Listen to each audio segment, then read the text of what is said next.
Hey guys, just a quick video to show you how to tie the double uni knot. So you want to overlap your lines by about 20 centimeters roughly. You want to create a loop with one, like so, and then hold the top of the loop in line with the main line, and then you want to wrap the tag around both lines and through the actual loop. Now with the mono, you just need to do about 5 wraps, should be fine. And then you pull the tag tight. On the other side you want to do the same thing, so you create a loop, hold the top of the loop in line with the main line, and then wrap the tag around both lines and through the loop. Now with braid, if it's a lighter braid, you want to do about 7 or 8 wraps. If it's a heavier braid, 5 wraps is fine.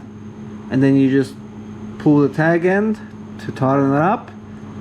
Now that you've got pretty much 2 uni knots, you just want to pull on both the main lines, pull on both, and then eventually they should meet, and you just tighten it, and then that is your double uni. Now you just cut the tags off, leaving just a little bit in case there's any kind of slippage. Now this knot is pretty strong. It's not as strong as the FG knot, and it won't pass through your guides as cleanly as an FG knot. So the FG knot is better, but it is still a decent knot.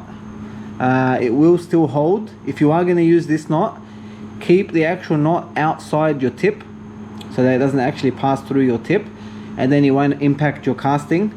It's fine for small to medium species fish. It is a solid knot, but again, the FG knot is stronger. So I hope this video helps, and I'll catch you guys in the next one.